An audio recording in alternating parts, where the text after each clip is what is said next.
भरत प्रिय राम चंद्र की जय।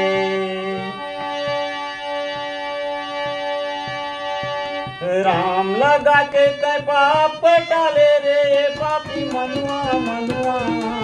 राम लगा के पाप टाले रे पापी मनुआ मनुआ।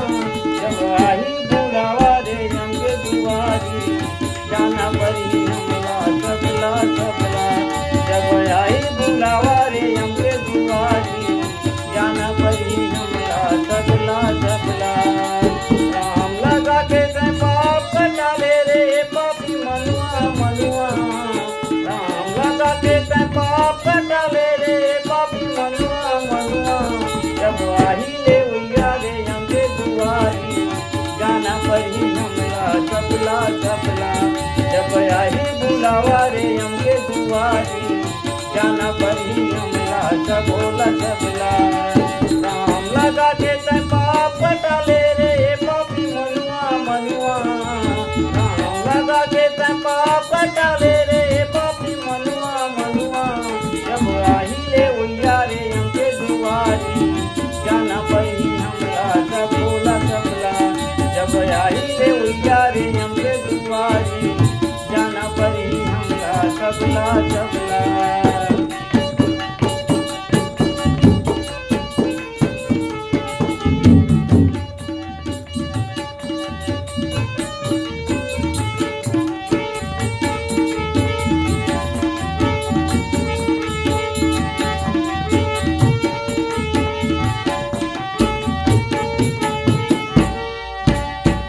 माटी के काया संगी देखे देखत घुस जाही। माटी सिरहाना माटी बिछौना माटी माँ माटी जाही। ए जिंदगी के काहे संगी देखे देखत घुस जाही। माटी ओढ़ना माटी सिरहाना माटी माँ माटी जाही। माटी ओढ़ना माटी सिरहाना माटी माँ माटी जाही।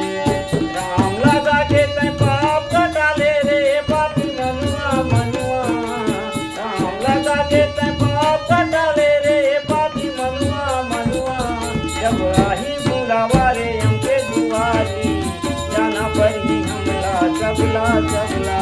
जब आई बुलावा रे हमके दुआरी जाना परी हमला सबला सबला।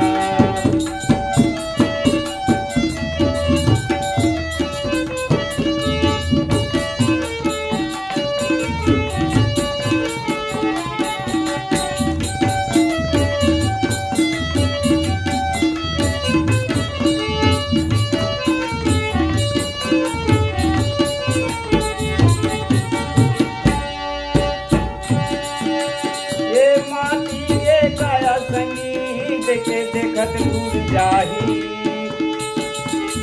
माटी सिरहाना माटी बिछौना माटी माँ माटी जाही।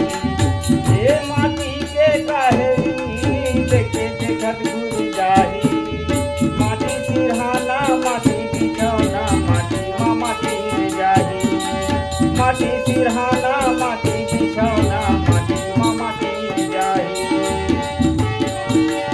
राम लगा के पाप टाले रे पापी मनुआ मनुआ। राम लगा के पाप टाले रे पापी मनुआ मनुआ। जब आई बुलावा रे अंग दुआरी जाना परी हमला सबला सबला। जब आई बुलावा रे अंग दुआरी जाना परी हमला सबला सबला। जब आई बुलावा रे अंग दुआरी जाना परी हमला सबला सबला। जब आई बुलावा रे हमके दुआरी जाना परी हमला सबला सबला।